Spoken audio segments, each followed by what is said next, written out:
Listen and subscribe to the Table of Truth on iTunes, Spotify, Stitcher, and Google Podcasts. Welcome everybody to Blerdlines. This is your man Cam. With me as always is... Yo, this is Josh. Distracted on my cell phone while Cam is doing this intro. Yeah, there we go. So now I'm present and focused in things. As well as... And this is D. What's up, everybody? I'm here and I'm ready to ruin any preconceived notions you have about anything related to film and TV. And that actually is a perfect segue for us talking about Picard as a season. It finished this last season recently. All three of us watched it. The nostalgia feels are on 1,000. The writing was on a 7 out of 10. 6.5. About a 6.5 out of 10. 7.5. Is what they got I'll give right. I'll give it a full. Yeah, I will give it an extra 0.5 for the nostalgia. Or actually, I'll give it a 7.5 because I like this. I'll take another half off of it because I'll say that if it wasn't Star Trek, a lot of those things wouldn't work. 100% correct. And so we watched the finale. We watched the full season. As always established, Josh and I are big Trekkies, have been since basically birth. D'Angelo, recent convert, also really good, but he always tempers our nostalgia down a little bit because me and Josh would geek out about the latest Picard, and then D'Angelo would give us a nice sober water on the face.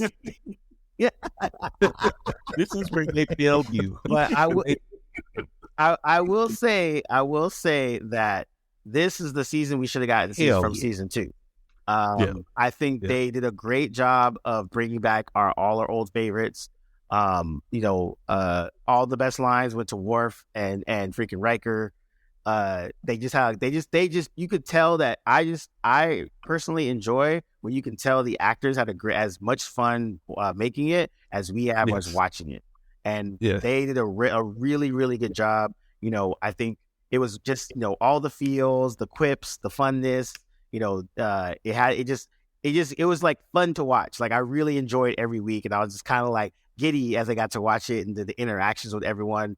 And also kind of to check in on some of our favorites in the Trek lore, I would say. Yep, I'd agree.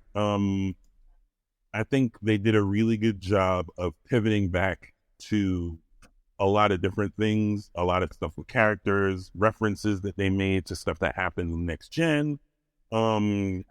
Just 360 degrees, at least from the histrionics of Star Trek, if you can call it that. It literally is that much lore, so I guess you could call it historic. In terms, at this point, I think you can like there's so much lore with Star Trek that it does have its own, almost feel like legitimate history at this point. I mean, there's 40 plus decades, 50 actually more since the original series. So But yeah, man, I thoroughly enjoyed everything that they brought to the table. I didn't have, unlike most other Star Trek anythings, I didn't find myself poking holes through the references that they made or how they made tethers to certain things, or that didn't happen that way, or this character doesn't do that. There was none of that. That part of my brain officially got shut off somewhere in the middle. So I was like, they're nailing too many things. There's no reason to nitpick. At least not as far as the references are concerned, and the sort of this happened and that happened, so now we're playing off of XYZ 1, 2, 3. Yeah. No, it was one of those things where it's like, I think a lot of shows can kind of like take note to how to do nostalgia right, and and even when they brought in things like the Britt Spiner is in his 60s, almost 70s now, and then oh, Data's back. How are they going to do that? Oh, that actually kind of worked. I thought it was going to be all lore. So I didn't think that they would actually manage to resurrect Data somehow. Yeah. Well, I'm glad that they did, honestly, because as much as I liked the Jada's ending and, from the movie when he dies and then storyline of season 1 of Picard, this was better. Like, this was a better. I'd rather Data be left with that thought about Data in the Star Trek mythology than the previous 2. And that are 3 if you count the original Next Generation finale, which Data is still alive in at that point. But I definitely, the Next Generation is special to me because, as I've told you both, that's the first Star Trek show that I watched regularly, and I watched it with my late grandmother. And we were the only 2 individuals in our family that actually watched Star Trek, and so there was that special bond that we had. Because I remember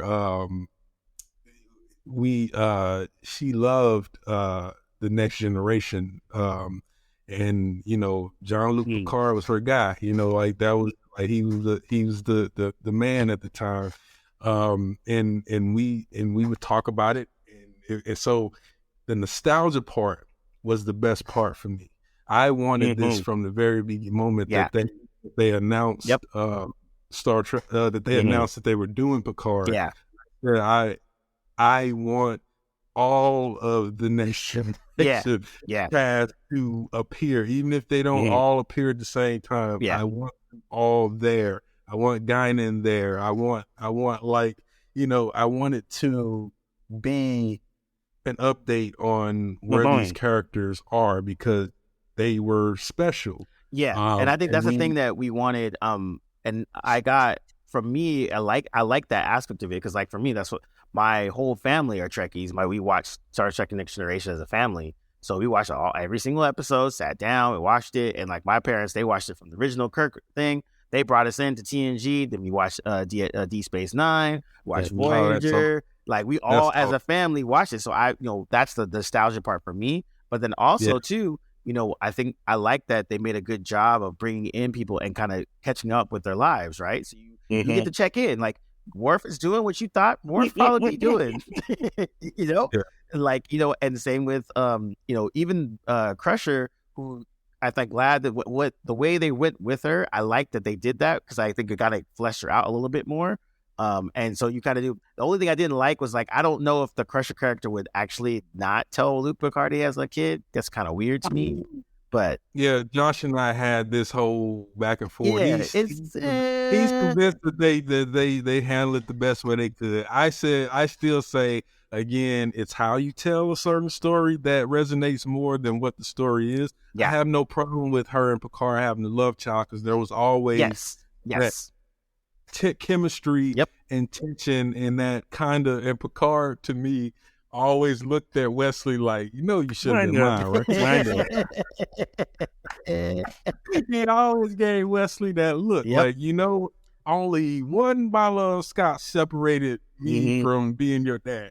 And so I was very cool with the son. I knew that was coming. Yeah. I didn't, like you said, I did not like the idea that Beverly Crusher would do that to Jean-Luc Picard, and they kind of try to clean it up. I mean, it's exposition to the wall, but they try to clean it up by saying, well, she does tell him about them, and try to get them to come together, but he didn't want to. And then we're shown the scene as to why he actually does go and talk to him, but Jean-Luc fails his test that anybody would have failed in that moment, because how am I supposed to know that this is my son, trying to gauge whether or not I can be capable of loving him? Yeah. That's the kind of convoluted type of network TV melodramatic writing bullshit that I don't like, because it takes you away from the real point, which is Jean-Luc Picard. Yes, he was devoted to Starfleet, the most devotee to Starfleet of all the Star Trek series. Yep. He's arguably Mr. Starfleet. Yep. More than anybody else. Probably the only person that's a little bit more is Spock. But I was going to say Kirk. Kirk was married to that ship. At the end of yeah. Now, he was married to the ship. Yeah, that's a good point. Well, married to the ship and the idea. Starfleet. Yeah. Right. That career. Yeah, Picard is married to the idea. He's married to the idea. Like Kirk could bend a little. Yeah. But Picard, no, not until this moment. And actually, I like that they did that with Crusher, where she was like, look, there was always something. Like, I will go to you, and you got to go talk to the Romulans. And I go to you, oh, we got this person, the Borg. Like, so there was no calm point where we could have a conversation, which that part, I think that would play through to the Picard character. I feel like that. Yeah, and that's why I said Josh and I talked about it, and I do accept part of it because we know what Picard's life was like, and that probably would make. And then thinking about it in the way she explained it, she did lose Wesley under Picard's watch. Yep, not lose him in the sense that he's killed, but lose him in the sense that as a part of their expeditions, Wesley ascended to a new being. So she lost him because she would never see him again. Wesley is in the same boat as Cisco in the Star Trek universe, where they exist, but they don't exist somewhere, but they don't exist. I do want to say something about, speaking of DS9. Talk about it. So the only reason they redeemed themselves is because it turned out to be a red herring. But I was not feeling using the changelings in for the TNG storyline. And I know that you mentioned that you didn't poke holes in our thing, but for me, I don't get by the narrative connection, the mythology connection to the Dominion and that whole situation. Yeah, to the Dominion and DS9, and the fact that those were the individuals who dealt mostly with the changeling. So the idea of Worf not contacting Kira, or trying to figure out a way to connect to Odo in the Great Link, and he references Odo. That's when I'm saying again, that's when the network TV writing that's moonlighting as a serial on streaming rears its ugly head. I agreed very heavily on that. That there was no real tether to DS9, which if you're going to use the changelings, and even if it was there needs to be there narratively speaking, because this is D'Angelo's voice in my head now. Narratively speaking, you create a situation where you all but have to pivot at some point to Deep Space Nine. And it could have been something as simple as, I don't know, Frontier Day. I think I said this to you, D'Angelo. You could have had Frontier Day at Deep Space Nine. And that would have solved all the problems. All the narrative problems. Yeah.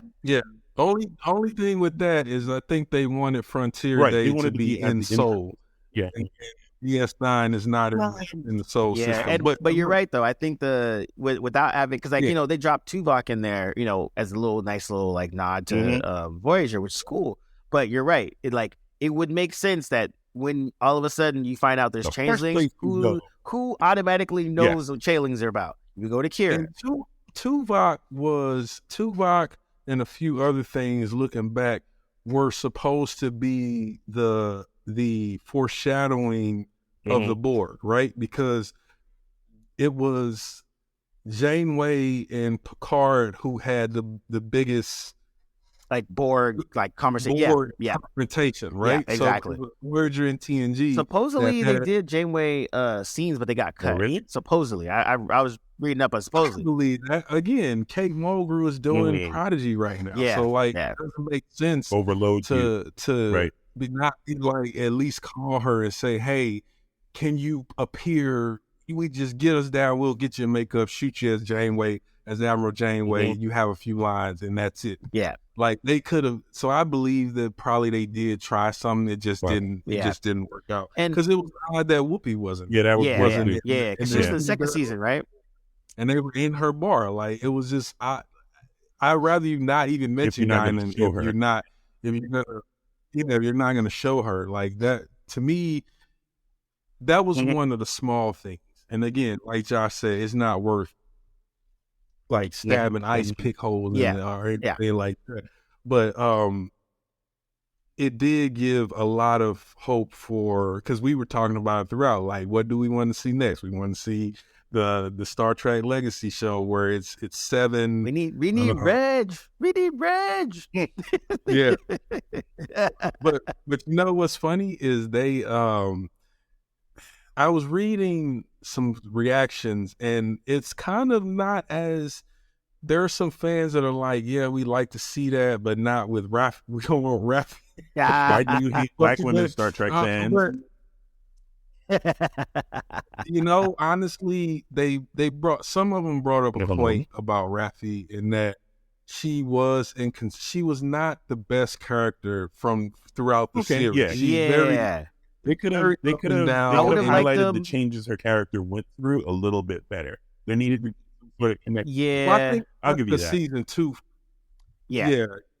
But I think Star Wars fans, this is how you discuss issues that you have with your favorite thing. You don't do the nonsense that you do. You have prime example. I'm going to go on a quick rant and I'm going to let you finish.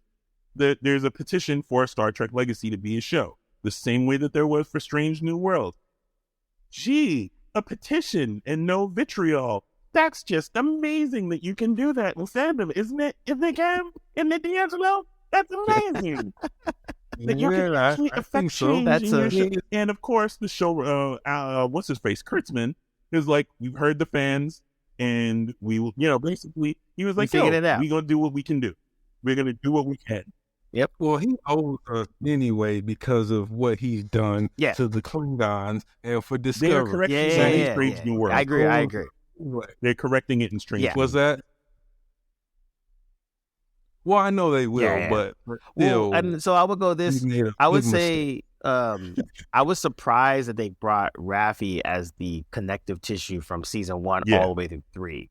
Because everybody else is gone. In 2 and because everybody else is gone. Because Rios was a way more interesting character. He was more fun. He was nice, lovable rogue kind of situation. Like in the end, they let him grow to a point which I thought was dope from season 1 all the way up to season 2. And so like I would have actually like they probably brought Raffi just because of the whole connection with 7, blah blah blah. But Rios was a more fun character to have. Even the Romulan kid was fun too, just because he was a blank slate and like having 7 trying to almost like mentor him as readjusting in society. That part was kind of a cool thing. I think they also see him show up. So I guess it's been Josh throwing all these accusations, man. I will not stand for these accusations. But I think I would like to see him come back if they do Legacy, because that'd be awesome. I feel like it's always good to have a good, strong, non-human character on any Star Trek ship, and so far everybody that they have so far is human, right? So obviously 7 is formerly Borg, but she was always human, and the LaForge daughters got the beautiful, and who's else? And then you got Picard Jr. So like it's they have a lot of interesting things. I think the failure of Picard season 3, it was not better developing some of the new characters that they introduced. Yeah. Too much exposition to get us to, like I said, it jumps right out and running, like it just starts running right out the gate, and I felt that there could have been moments where we saw things, but it wasn't moving as fast. And the Borg reveal, spoiler alert, for those who have not watched it, spoiler alert. Here comes spoiler. The Borg reveal as being sort of the greater scope villain, the true main antagonist behind the Changelings, worked because of the history, and that's why they actually salvaged the using the Changeling as the red herring. don't know exactly who those changelings are, but we're hinted at that they're after Odo goes back to the Great Link and the Federation, the Dominion War ends. There's a big fracturing in the Great Link, and apparently some. What was weird to me though was in the original in the old continuity, changelings could actually breathe in the vacuum. Yeah, that was the one thing I was going to say. Vacuum of space. So then I think Vatican, that was the thing I was like that was different, and I was kind of like they could explain that away with how they can hold their forms longer now. Mm-hmm. That's another way, like, as a mutation did, blah blah blah blah. True. But I think again, going back to what you said earlier, it's just like using a major DS9 villain race-ish in TNG felt a little weird to me. Because, like you said, if they would have done that, if they like one line of dialogue. But sometimes, you know what, we say that a lot, but sometimes it's either not enough or it comes in place of showing us. Yeah, there you go. There you go. Like they could have showed us some of the history between Picard and Beverly that we didn't see. Yes. They could have even done a quick montage of the whole virus thing and the end of the Dominion War or whatever. Like, I think there was a lot of stuff where they could have they really didn't lean too much on archival footage, except for the Data Riker whistling thing, which was cool.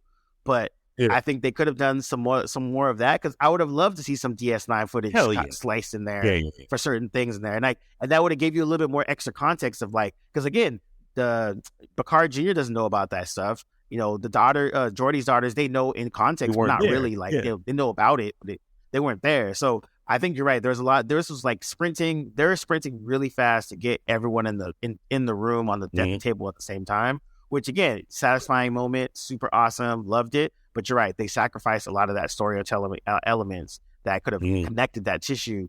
And like you said, Josh, like if Worf saw it was a changeling, the first thing he would have done with it was call Kira. The first thing would have done it from jump. She's the commander of DS. Well, she's probably a general now. Yeah. As far as we know, she's still she's the commander of DS9, and so even like not have Worf like, or not like have I don't know how word would have got to him, but I would have loved to even seen Jake like call Worf and be like, "Yo, I heard the change." There you go. Yeah. There you go. Yeah. This means you're like possibly see like. Yeah, exactly. Like, like maybe he talks about, like, even though, maybe Worf just calls him to let him know everything's going to be cool. You know what I'm saying? And he's like, even though I know he's not dead, I still feel him. I still know it's out there. Just to reference my man Cisco, man. That's the worst thing ever for any other captain, man. I'm sorry. I still hate that they did that to him. And I love DS9. Yep. I love that show. But I do not like the way that they ended his Cisco story. I hate the perfect stuff. I hate it as much as D'Angelo does, but it is a little disappointing. Yes. Yeah, it is disappointing. And so I think, as a whole, like Picard season 1, we were kind of like, oh, this is interesting. Oh, this is getting kind of good. Oh, this is not that great. Oh, okay, it's not that bad. And then it kind of landed the plane decently enough. Yeah. It was. Season 1 was fun. Yes. I would put it was fun. Yeah. And then season 2 just went off what sucks about these season 2 is if they would have kept it in that murder future world or whatever, and they had to play that dual role between being an actual good person and being a completely horrible person, that would at least, it would have been interesting, because then you could see evil Picard, evil Seven, and it's in a world where they have to figure out how to get out of it. It's just too much all over the place. It just didn't make no sense to stick them in a world that's basically ours, plus 10 years, and then kind of go from there. So I think no starships. They weren't on the starship that much. Yep. And then on top of all of that, you put a big giant turd on this Sunday, and it's called time travel. Yeah, and we already know time travel is way favorite, D'Angelo. It stinks up the joint. I mean, it makes it smell like hot chitlins on a summer night. but you waste Q too, which is odd because he in the much to the actor's credit, like he did what he could. They just didn't maximize on. Yeah, I would say that. Yeah. Like but again, you just like it made no sense though. It was that whole Q storyline to me was nonsensical. Yeah, and on top of it being time travel, we've seen Q have a little bit more challenge Picard in a much more comprehensive way in the past. Before. Yeah, he knows and everything. Well, Q learned a lot from Cisco. Facts. No, big facts. remember that was Cisco? Classic. Picard never hit me. But I mean, to your point, I mean, Picard. I think so there's a couple of things that even with how they use the Borg Queen in season 3 is a little muddy because there are people who are confused. Thinking, well, if Agnes is the Borg Queen now, then she should have been the Borg Queen in episode 3 in season 2. Like that, I explained that. So I can explain it. So in a nutshell, what happened was, you're still Agnes becomes the Borg. It gets consumed by the Borg Queen, and she becomes an amalgamation of the Borg Queen and herself. But the Borg Queen that supplants her is from the alternate timeline, not from our timeline. Yeah. So when she shows up... in our timeline, the Borg Queen Prime, she got cut off from everybody else. That's why she's out there by herself. Wait, who's Borg Queen Prime? Who's Borg Queen Prime? I would say our... Yes. So, Borg Queen is not Borg Queen Prime. They're not the same. Yeah. That queen that supplants Agnes's personality is from the same alternate timeline that Q sent them to in season 2. They don't make it clear. So they do make it clear. It's just horribly forgettable. So what happens at the end of season 2 is after she boards the ship, the Stargazer, that Rios is captaining, and she assimilates the entire fleet. The completely forgettable thing that happens is there's some anomaly that they're supposed to be stopping, and that's what she came back for 400 years into the future, however many years into the future. She is there because she foresaw or detected whatever this huge anomaly that threatened to knock out the entire solar system. And so she assimilates the ships, the ships in the armada that is there to stop what they think is a Borg incursion, and basically uses whatever to stop to shield. She joins the shields together, not whatever. Sorry, she joins the shields together for the entire armada and blocks whatever explosion or flare is coming out of the anomaly, and she agrees to be the guardian of that anomaly because she thinks that something is coming. And of course, they never explain what it is, and they completely gloss over it and don't touch it in season 3. But the thrust of that is that she is alternate timeline Borg Queen, not prime timeline Borg Queen. Yeah. I was gonna say that's the bottom line in all of that convolution. She is an alternate version of the Borg Queen, and the one in Picard is the original Borg Queen and from First Contact. And so to clean up what they didn't necessarily make clear in when the Borg Queen Prime pops up on season 3 of Picard, is she is most assuredly the queen that they hobbled in Voyager. Yeah, absolutely. Yes. Because there are people who think that she's okay, is this a different queen? That this is a different queen, and this is the queen from First Contact somehow. Yes, it is. Nah.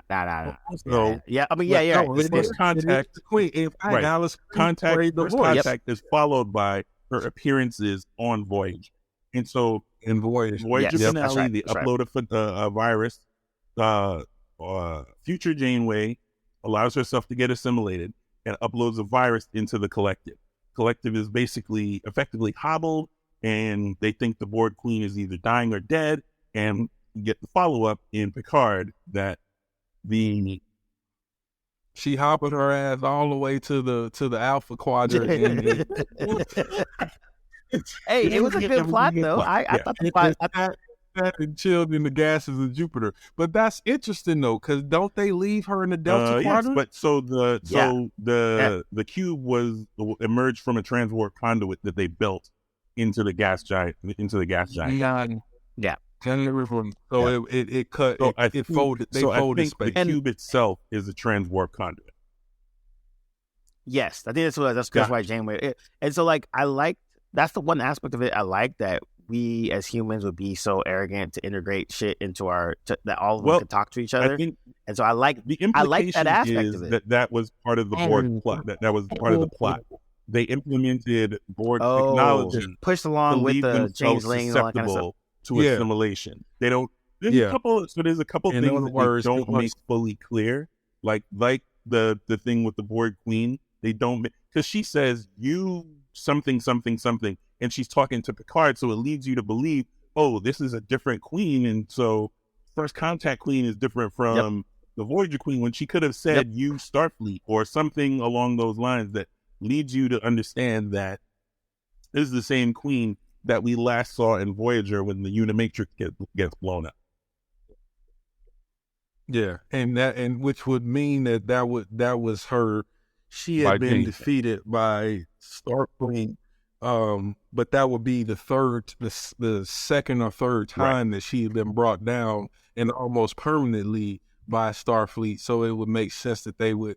But yeah, the thing that's weird about to me is that nobody in Starfleet was like looking at the schematics and like, is this not again familiar to y'all? Again, the idea being that they've been that enough people in key positions have been supplanted by changelings, and that they were able to sort of skirt around that.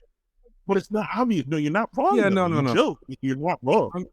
But it's not a continuity. It's not a continuity error, is what I'm saying. But it's not. It's that tried and true phrase. One line of dialogue could have made that a little bit clearer. And also, I'm now officially with D'Angelo on the anti-time traveling team.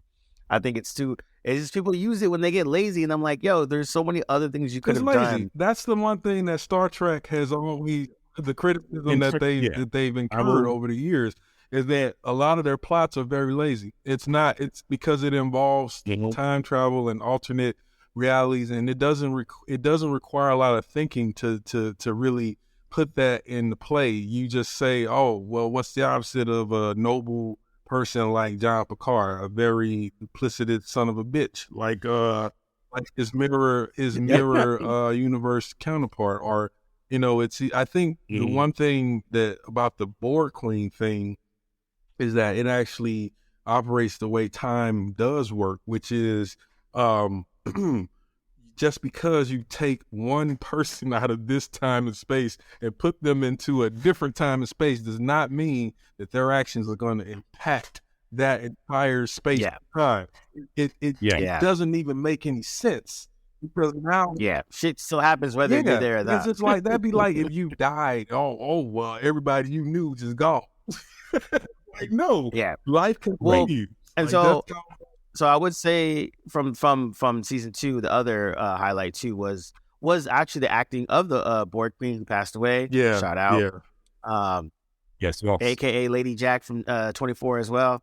But yeah, you're right. I think when Star Trek's not lazy, it's always fun. And I think that and it's just they always expand on the world. One thing, my criticism of Discovery, besides many other things, like you don't know who the hell's on the bridge. It's a black dude number 2, blonde chick, Asian guy, Asian girl, Asian guy, Asian it's like, and at least this one you got to know a little bit more. Like even Picard Jr., we kind of knew what his archetype was going to be, but he wasn't as annoying as we thought he would be. It was kind of I was actually surprised. I liked him better than Wesley. I would say. Yeah. I think I like that they gave Jordy's daughters something to do and at least flesh them out to show that they're two separate daughters and why they're separate. Like that was very good. Like, hey, this is more of the rebel. This is the more, in line with dad, but at least give them fleshed out so it's not. And LeVar Burton said the same thing. He was like, yo, it was important to show that he has a wife, he has kids, because he was so like non-sexual on TNG. They sipped that dude every season. Yeah, even when he had like it was always 2 seconds of romance. Was always like, odd. And my favorite thing though was when Worf. When he told Worf advice. He's like, he's all proud of him. He's like drinking the crew juice. He's like. Also a good highlight when Ro came for that episode. That was awesome. That was I didn't expect it, and it was awesome, and it was like she was there for 2 seconds. And that's like one of those things. Like again, if you know, and because when you saw it, it just did something to you, and that's why I can understand you guys talking about the Emmy thing, and I had to bring you down to earth, but I understand where that came from because of that exchange, and it was really good and really, really well performed by both of them, and there was a look. Shout out to Michelle Forbes. She still looks great too. Yeah. She still doesn't look like she aged at all, and woman is just a brilliant actress, man. Just really underrated. Yeah, and it was. I liked it too because you got closure from the old stuff for all the Trekkies, but then you got to get fill in of everything in between because you see Picard's face when he sees her like this bitch, like he was real bad with the what do they call the Marquis? The Marquis, with the Marquis, and the Marquis was always supposed to be the gray, the kind of that. Looking Roddenberry's philosophy in the face and saying, is this really sustainable or is it just idealism by people who can afford those ideas? And so the Maquis were really good. Honestly, I thought they missed an opportunity in terms of villains that probably could have been that went unresolved. It could have been brought back. So I was thinking of the dude, the entity that killed Tasha Yar, Ormus. That would have been cool. I recently watched that episode, and his whole thing was that he was trapping them there because what was it? Because he felt like it basically because he was pure. He was the essence of pure evil as it existed in the people from that. From that civilization, and they figured out a way to extract all the evil and negative and bad from their essence, and so that pool is all that's left of their evil, their avarice, their all the keeping them there to entertain him or something like that, or something like that. I brought that up because Tasha Yar's death is probably one of the most unexpected deaths. True. That last in all sci-fi because literally I'd forgotten about the episode, and so when I rewatched it and I saw her get hit with his blast, I was like, "Oh, she just knocked out. She'll be back by the end of the episode."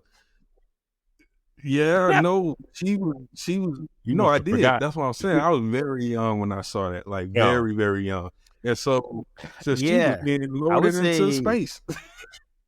Yeah, I mean that's pretty much what my reaction was when I watched it as a kid. I was like, "Yeah, she be back. She out.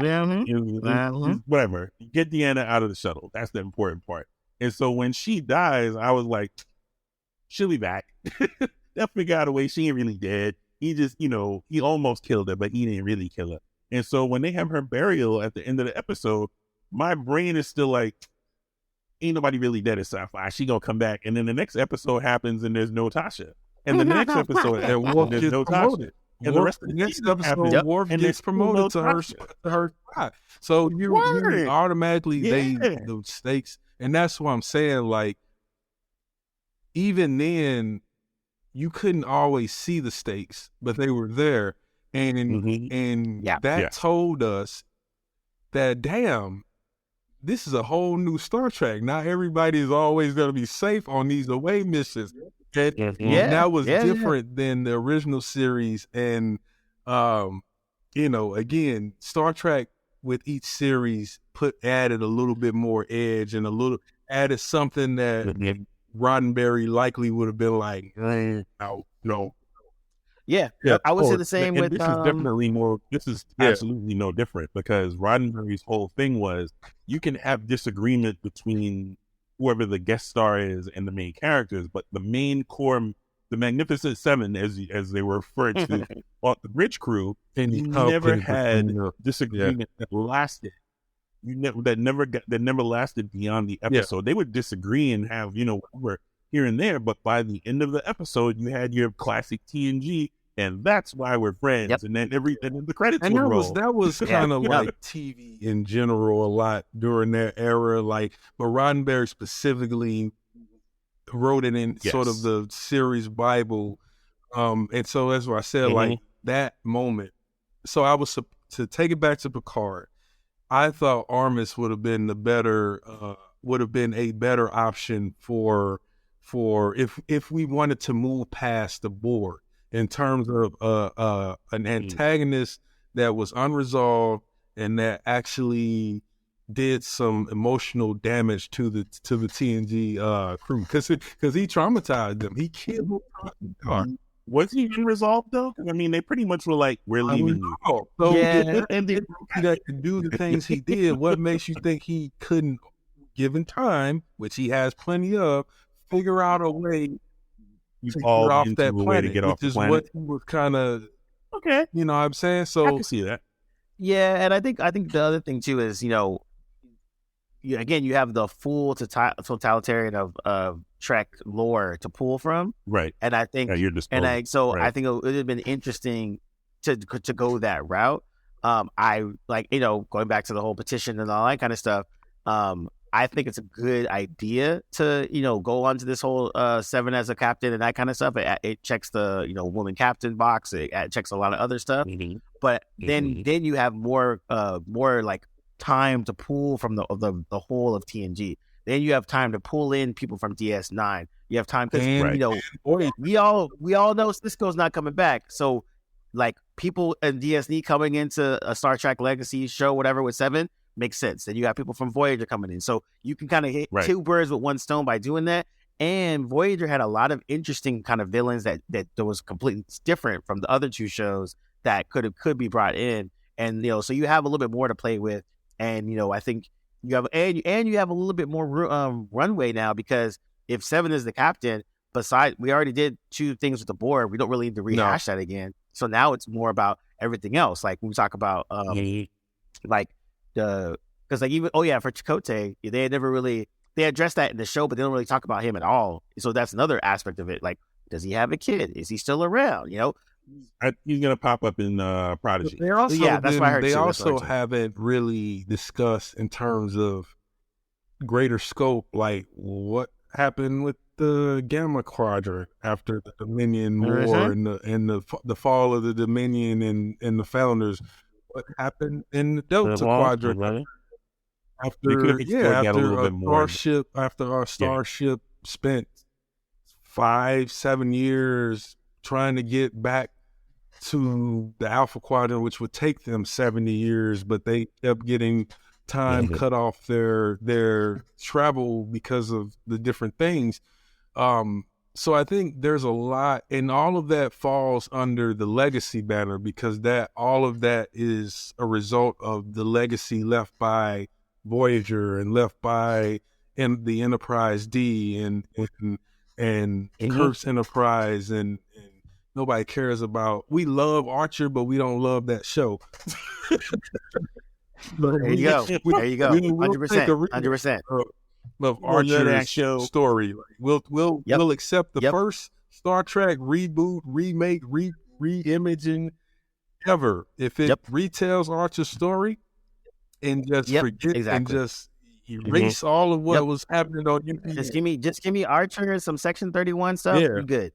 all will be forgiven. But you're right. I think they put themselves with the end of Picard. They put themselves in a nice situation where they have a strong Strange New Worlds. They're sunsetting Discovery finally, and then now they have and then their other properties are doing well on their own, like Prodigy, the kid stuff. Right. I watched dude. It's actually really fun.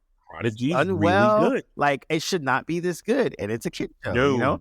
Lower Decks thing. I rewatched this previous season just because I wanted to. This shit's fucking still hilarious. It's hilarious and will be timeless. It's one of those shows where you could go back to it 5 years from now, 5 years after it goes off the air, and I guarantee you will still get the same. So I think Star Trek is in a great situation now. With I'm glad they did Picard for 3 seasons because Captain Picard is getting up there in years. Let him enjoy himself without having to do too much stress. Stress work. The characters already technically died, and he died once. Got him a positronic body, so it's which honestly, if you're gonna give me a positronic body, you better make it the 30 version of me at least. Yeah, exactly. Give me the Picard Junior upgrade. Give me the 78 version of my body. What's wrong with you? I don't want to look my age. I'm gonna reverse the allow me to age for what? I mean, if it's a positronic body, which means that it could pretty much be anything.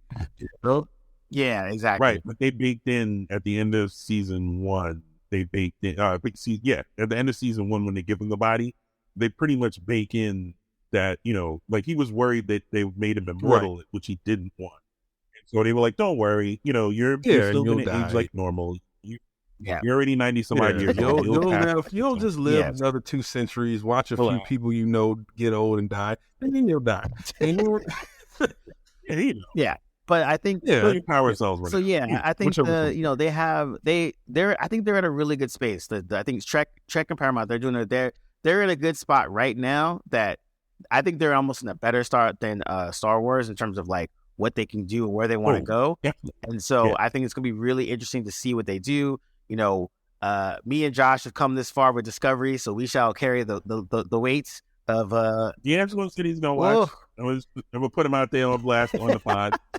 He said he was gonna watch, just if for nothing else. Hey, we support Black women here. We support Black women. I say that, and yes to that. I do support Black women, and I love Sonequa, and I think she is still the best part of that show.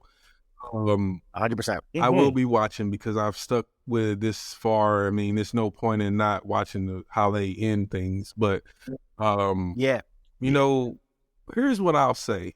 I want Discovery to have a great final season because I feel like if they have a great final, then it will bookend where they began. And yes, they stumbled in 3 and 4, seasons 3 and 4. But 1 and 2, season 3 and 4. Season 4 was okay, but it was a low bar. Yeah. Right. And having an okay season on the heels of a third season that was just like, well, no, for third season, I take that back. It was the other way around. I feel like third season was cool. I like fourth season better because they spent more time doing Federation stuff. Federation stuff. Yeah, that's a good point. Stuff. They did, but then the whole kid being the cause of the season 3. Yeah, season 3. Oh, my fault. Season 4 is the one where with the they simped my man Book. Yeah. They my man Book was out here killing aliens and saving whales and shit, and then all of a sudden he's crying for like a season. What? Now, granted, his entire world was destroyed. It's his family. You're not wrong. You're not wrong. If there's anybody who deserved who could cry a lot, it was him. But I think what kept happening, and this is in lieu with the Star Trek, is that they kept trying to avoid making things as black and white, good and evil. So like the whole reveal of the Bang being the Kelpian, it was awful because it was drug out the whole thing. Like if they had figured that out, and then what also to me made that so much worse is you're not going to convince me that it took 900 years to figure that out. Yeah. You're not going to convince me that it took a rogue Starfleet captain and her crew from the past 900 years later to figure out that the bang was an accident. That was why that season just. But again, I'm hoping for. Well, it was also anticlimactic. That aside, it was just anticlimactic that this kid that had emotional trauma that resonated through all the dilithium on the planet is what caused the burn. The burn. The burn. And it sucked because I liked it's anticlimactic. Yeah. I did not. It didn't land as something that would like. I know there's no one on the show who said, so you mean to tell me that we suffered some 900 years of disconnection of from all our allies and all of the Federation, 380 some odd years of Federation dominance and ubiquity throughout the galaxy, because this kid had a fit? Yep, I would have unacceptable. I would have shoot. Well, what's the name of his planet? What is it? Kaminar. I would have expelled Kaminar from the Federation. I told him, like, look, if I even y'all got to go you in Federation space, I will rain fire down on this goddamn planet. And my thing was is if it was going to be that bad, just don't tell me then. Because I actually like the hanging, like, the burn happened, and this, because that was the cool part about season 3 at the beginning, because you're like, oh shit, and I like that they arrived at 2 separate times. So then you had, Michael been out there for a year figuring that shit out, and then they come in like, oh shit, where's Michael? And then I liked that first 6 episode roughly was cool because you're like, okay, you're starting to get a feel of what's going on. I was having a lot more questions. Hey, what happened to the Romulans? What happened to the Klingons?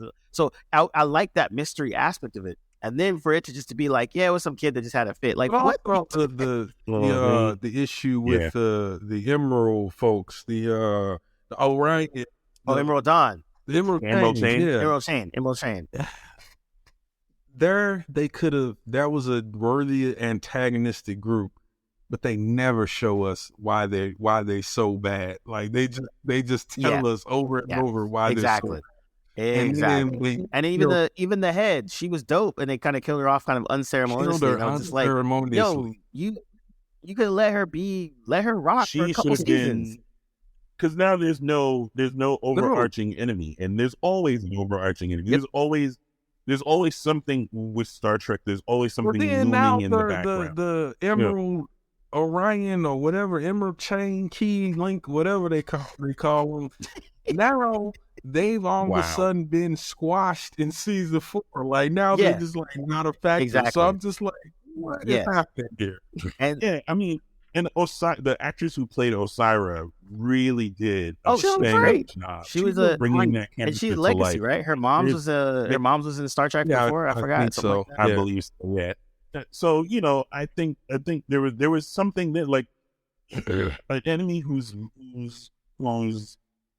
practically subjugated Starfleet for however many years they've been around, because they don't necessarily give you a timeline as to the rise of the Emerald Chain, but let's assume it's at least half the time that the burn has been, which was 9. The thing, the whole thing was 900 years. Emerald Chain would have taken over around that. That's what I'm saying. Around that 400 years into it, because it would have took a while for them to completely be able to stand against the Federation in totality. To the point where there was a proposal on the table to bring in the Emerald Chain, or to have an alliance between the Emerald Chain and the Federation. That's right. That was a big, to me, that says just how big they got some juice. Emerald Chain run. Yeah. And I hope they use to have Osira's death be the end of the Emerald Chain was just like, it made no sense. Yeah, it made no sense at all. And so it goes back to where the premise of the season was kind of interesting already, because I like what they introduced with Book. I like how they were like in the future, so now it gives them runway to do whatever they want, and then they still end it like that. Ugh. And then 4, it brought it back a little bit, but not much. Like I said, I'm still mad that Book was crying the whole thing. Yes. But I like that they were doing more. I like that they were doing more Starfleet with the series. That is the complaint with the series in general. Yeah. everything that I read anywhere about people's reaction to Star Trek Discovery is, yo, the characters are dope, the ones that we know. Because we don't know the bridge crew. But the characters are dope. It's just the crying, incessant, non-stop crying. And if you remember, if people who listen to the pod, initially, the three of us were like, it's not that deep. They ain't crying like that. What's wrong with y'all? But by season 2, we were like, dear God. Like, all right. I'm like, okay, you know what? There is a lot of crying on the show. But it wasn't as problematic as it became when the story was hollowed out. Like, either one and two, they were marching towards something. They were building towards something. There were interesting characters. The actors was great. I mean, we had, think about season 1. You had Jason Isaacs. You had Michelle Yeoh. You had all these people that are great. They're just great on screen. And giving some meaty things to work. And the first one was like, yo, like this is great. This is cool. I can get past the silliness with the Klingons' appearance and other little small things, but because of that stuff. But then when they jumped to the future, it was like they left everything that was good about the show literally in that past. And what's sad is I was with it. I was like, I'm listening. Season 2, after the first 2 seasons, we could go wherever y'all want to go. Yeah, we felt good about it. Established something really great. All the characters are good. I fell in love with Sonequa Martin Green again. I loved. You got to work hard to make a reimagining of Spock's character work. Yeah, because that was probably my biggest trepidation going into season 2. Like, y'all bringing this. I was worried about that too. You're treading on holy ground there. I don't know if y'all gonna be able to pull that off. What could you possibly get to play and embody Leonard Nimoy's what I found out? A funny fact about him is he played young Kelso on That 70s Show. Oh, really? He played young Kelso on That 70s Show, which means that Ashton Kutcher is older than him. Which is to think about. Oh wow! I think there's someone. But I agree with you on that. Where like when they went to the future, I was like, "Yo, I'm on board." And like those first whatever y'all they'd earned enough. They'd earned enough credibility where they could literally do whatever they wanted to do, and we were down. And the first 2 episodes of season 3, first 3 episodes felt okay. They felt like it could be something. Yeah, I think once Michelle Yeoh left, which is episode 6, I want to say. Yeah, that's when it pretty much just kind of broke down and just the wind came out of the cell. It was dead in the water. Because it was cool because you got really good interactions with Book and Michelle Yeoh because that's basically her mom. You got something's going on with her, so you're trying to figure it out. But once she bounced, then it was just like ugh. But so not to get too far because we're already going down the Discover rabbit hole. Give me to wrap it up, just give me your favorite moment from Picard season 3. And then I know everyone got. You got to pick one. Josh, I got one. Josh, you think. Well, I got one. So, all right, go ahead. Obviously, Worf every moment was like my anytime he was on screen, I was just happy. Anytime Michael Dorn as Worf was on screen, it was a good time while watching Picard. So my most favorite moment with Worf has to be so many, but 2. I got to do 2. I'm sorry. The one is when they're sitting around, they're all talking about how much they missed each other, and he tells them, he's like, try to do the Worf voice. He's like, I have slain many enemies over the years, and if I could have, I would have sent each of you their heads as a gift. I was told that would be passive aggressive. That is classic Worf. So that was that moment. Loved it. I mean, I couldn't stop laughing. It was such Worf. And then the moment, which you guys will probably know the next one, when he first sees Deanna Troi. Oh, I feel like any point, any interaction between Riker and Worf was just brilliant. But that they used her as you the know why that's springboard so funny and so absolutely meta funny. is because I read that those two actually were like really good friends outside of the show. Marina Sirtis and Michael Dorn, like they apparently like hung out, all that stuff. Like they're really close. And so when I saw that moment, obviously we know that Riker and Deanna are married, and Worf goes up to her. And that her and Worf He's like Deanna, because it's the first time in the whole Picard in this season that he's actually shown like a soft side, and he sees her. She's standing next to Riker, who is her husband, and he's like, Deanna, I cannot tell you how much it warms my heart. The very image of you standing there, and Riker's just like. And he's like, yo, no, that's my wife you're talking to. Dude, and then when he says, then we'll make it a threesome. The threesome line. Riker's like, do you hear yourself? Do you hear yourself? Anyway. Yeah, I would say for me. Yeah, so since you took Worf, I'll say Riker, because Riker had so much fun. Like, Jonathan Frakes was having a ball through the whole series. He always does, though. That's why he loves Jonathan Frakes, because anytime he's involved with Trek, he just has a great time, and you could tell whether he's directing or he's doing both, being Riker in one scene and behind the camera in the next. He just brings that love for the Star Trek world, and you feel it anytime he's around. 100%. I like him and Worf's interactions the whole time, and he was just like when they're talking about him, Worf making tea, and he's a pacifist. And Riker's like, "Oh, we're gonna die." Like, he's like, "You're gonna bring some of that Klingon violence with it." He's like, "I prefer this here." I'm actually a pacifist now. Oh, we're all gonna die. Dude, yeah, Riker had me cracking up the whole time. Like, I loved it. Yeah. I liked it.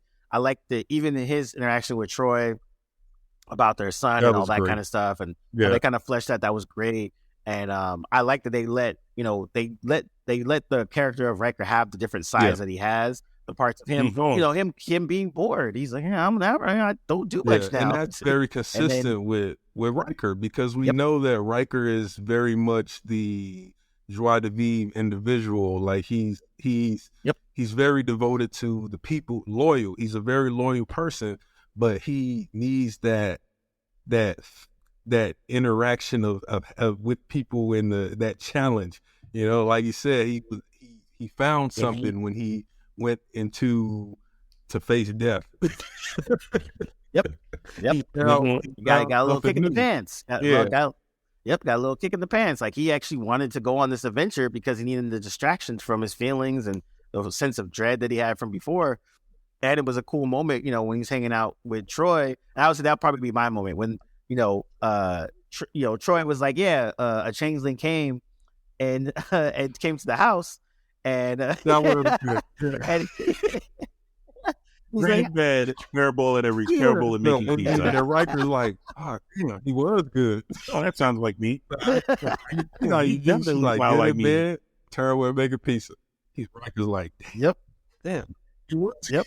And so I would say, and to that, I would say again, the writers and the cast did a good job of making sure that if it was any of them, the writing was good. It was good. It was on point and all that stuff. Like D'Angelo said earlier, a lot of the plot points, a lot of the narratives, a little all over the place, a lot of exposition, but the nostalgia and the cast literally brought it over the edge. Every time they're on screen, it made it really good. Before I get to Josh, I'll also say a salute to my man Shaw.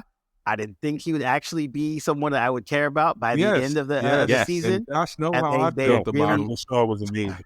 His character development from the beginning when you see him all the way to the end was definitely a really good arc. I thought, the geek out when he met Geordi, who was like his hero. That was great, especially considering that he had been established as being indifferent to the hero worship and all that stuff. Yep.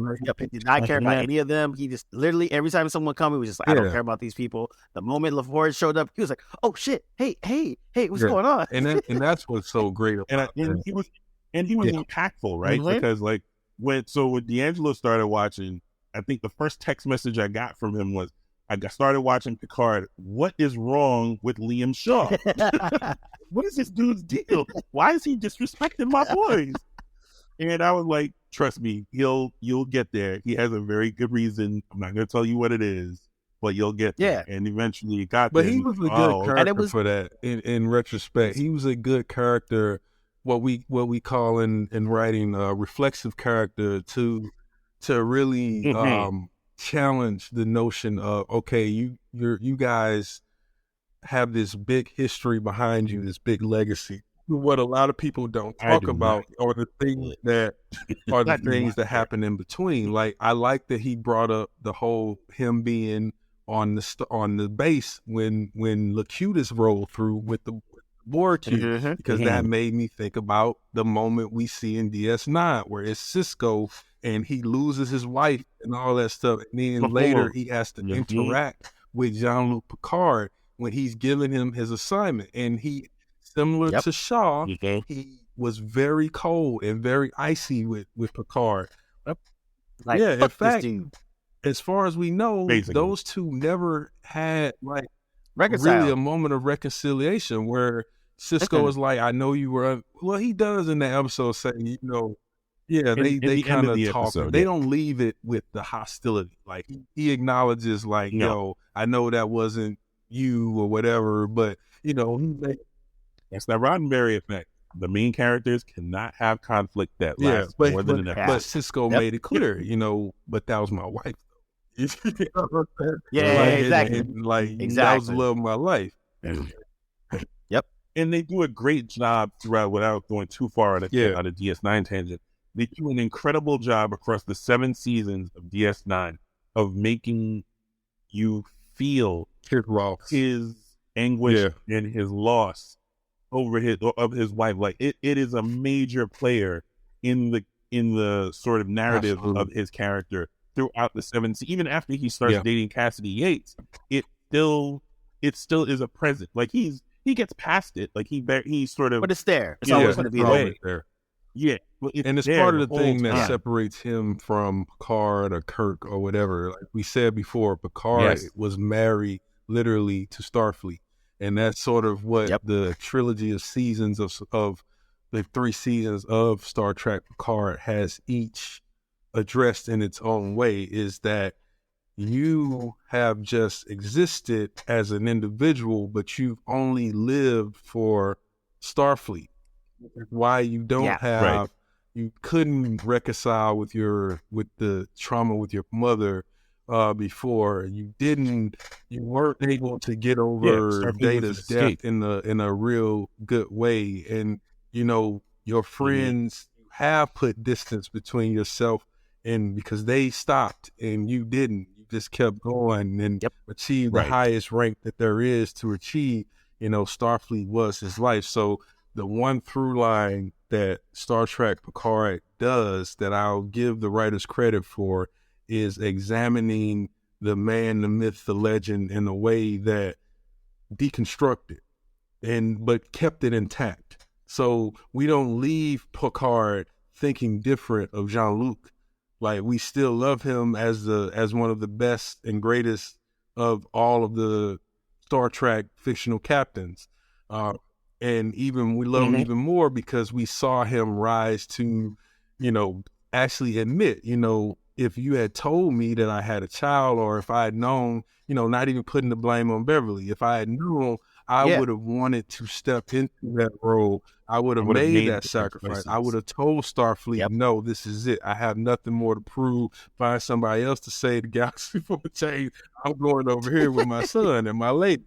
So, So that was the strongest part of the series overall, I think.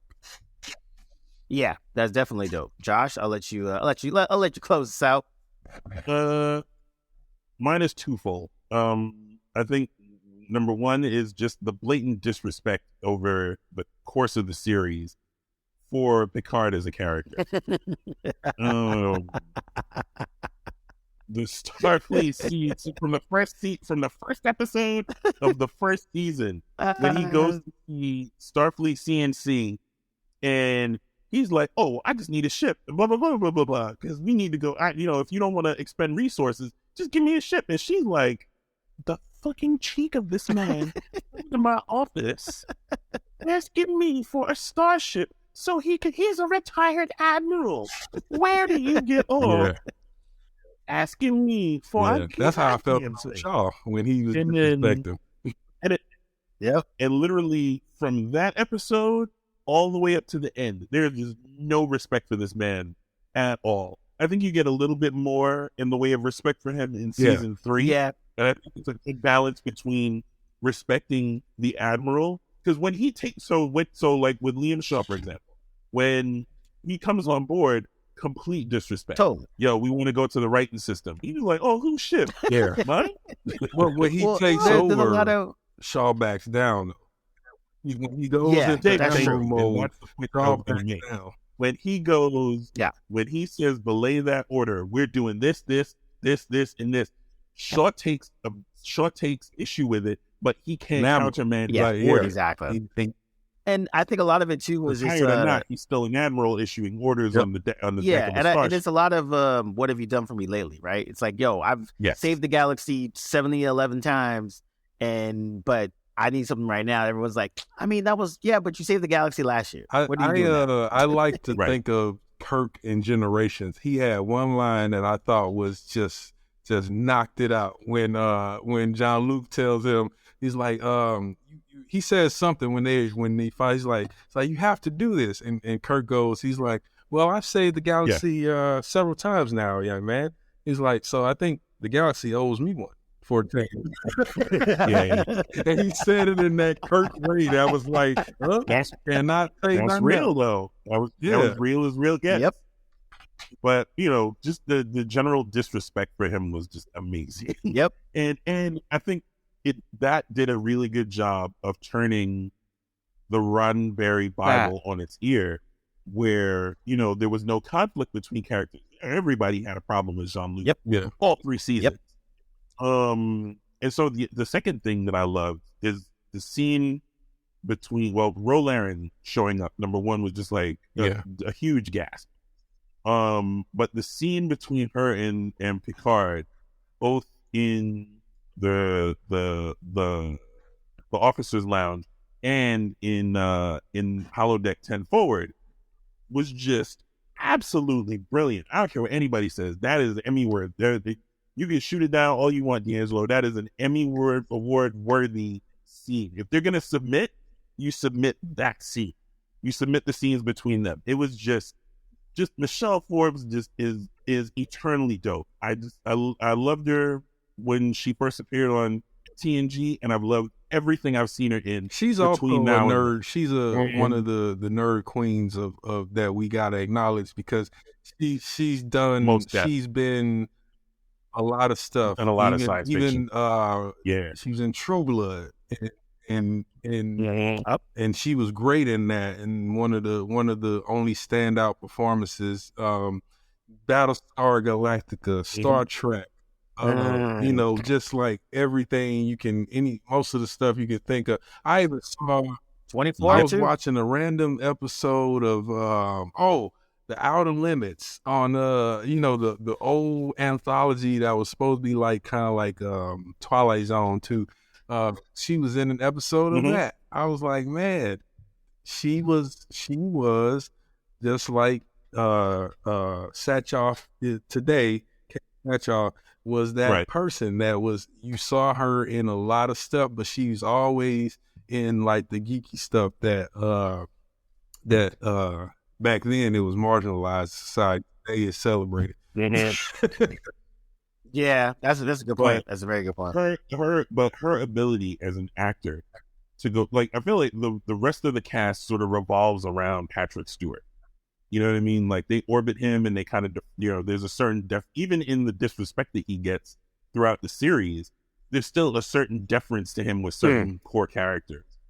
But Michelle Forbes stood toe to toe with Sir Patrick Stewart in those scenes, and it wasn't just disrespect. Like, if you watched the last episode that she appears in TNG, and she leaves the Maquis, like, she's torn up to the point where she pulls a phaser on Riker and basically beams off the shuttle to join the Maquis officially. Because she's supposed to be. So the backstory is, for who don't remember or didn't see it, is she's assigned that she's undergone advanced training at Starfleet and is assigned to go undercover with the Maquis, who is a rebel sort of pseudo-terrorist organization, who is disputing the demilitarized zone that's created between the Cardassians and the Federation over disputed areas from a previous war between the two. And so each side gives up territory gives up space in their territory as a demilitarized zone, neutral territory between their two solar systems. And so her character is tasked with going undercover from the Maquis, who basically rebel against that demilitarized zone. And so she's to infiltrate them and subvert them. And she eventually becomes sympathetic because, she grew up on Bajor, which was, a world that was subjugated by the Cardassians, and she was a rebel terrorist of after a fashion. So she sympathized with them. And so fast forward to Picard, and here she is, she's a commander, and just the absolute disgust that she's not only been readmitted to Starfleet, but she's a commander. How did you get the rank of commander? Explain yourself. Talk to me. Picard was he's a little shook. He was rattled. Yeah, he was rattled. upset. Yep. He's upset. He was absolutely, and they were great. They were great. They were not Emmy worthy, but they were great. I just wanted to mess with Josh. Well, but I mean, just the energy in those two scenes where they go at each other. I mean, you don't go at Patrick Stewart. You certainly don't hold the same space with him in a scene with that level with that gravity. And she absolutely 100% murdered that scene. Those two scenes with her where he's like, he's like giving it to her. He's like, yo, you need to tell me how they let you back in and how you're a traitor, right? Like, we know you're like, you don't hold no sway. I'm an admiral. You're a commander. You don't hold no sway over here. And she's like, Starfleet security, totally you. Yeah, basically. I think that's like I said, going back, that was one of the, and also too, she was also Admiral Kane in Battlestar Galactica. I always got to shout out that part because that was Battlestar Galactica Razor. A pivotal moment. She played a pivotal role in that. Absolutely, that was a hard left turn for the series. 100%. But yeah, man, I think Picard as a whole, like I said, the fan service was on 1,000. But if you're gonna do it, you got to do it well, and I think they did a really good job. And I think they did a really good job of pushing past some of the plot holes that D'Angelo ever so gleefully pointed out. I think they did such a good job of. It's like they made. I think when D'Angelo and I were talking about it, it was they did the things that they did so well that the things that they didn't do well got pretty much paved over. Not completely gone, and they're still there, and you still notice them. But it's like they just got so much right, so well, that it was just like you forgive the little things that because they're at most of them were minor things that you were just like, hey, all right, I'll let that pass. Yeah, it worked so well. I don't think it would have been. So I think, yes, I agree. I think that a lot of those things that they did right worked well. I cannot say that without acknowledging that that's me grading on the curve. But at the same time, given what we saw in season 2, and that was the last season, I had no problem with how things went. Yeah. I agree too. And I think they landed the plane well. We all are satisfied. I as a Trek fan, we've all watched TNG and Deep Space Nine multiple times. Oh yeah, Lord, yes. Picard season 3 were probably the only one I might rewatch just because I like the nostalgia of it. I'll know maybe not soon, but I can see myself in the future. I will rewatch. I've already burned through the thing a second. Yeah, I could watch the third season because it's also great because you don't really need a lot of the info from the first 2 seasons other than at all. The You don't need any Rhapsody. I told someone asked me like, "Oh, is Picard good?" I'm just watching. I was like, "Yo, just watch season 3. Honestly, you can do season 1 too. You could do season 1. You can do season 1. Season 1 and 3. If you are so compelled, if you don't, because I don't think it's necessary for where they went, which is where you wanted them to go, which is to have all of the other folks come into the story. So, I think at the end of the day, they, like I said, they stuck the landing, and I think that's what matters the most. And it was fun. I enjoyed it. It was bittersweet because that is probably the last time we'll see all of those actors together. Yeah.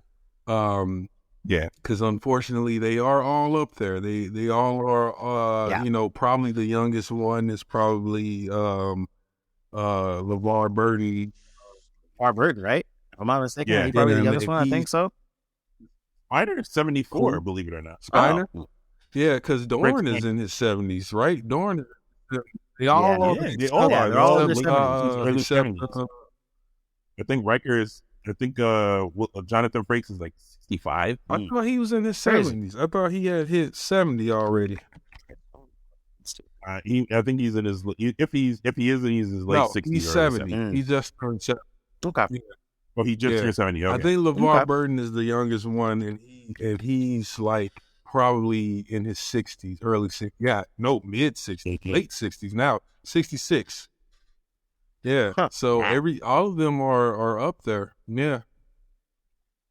Yeah. All right. Well, yeah, man. Like that. Well, I mean, there were some tearjerker moments. Like we say that all of them are up there, but look, Star Trek: The Next Generation debuted in 1987 and ended in 1994.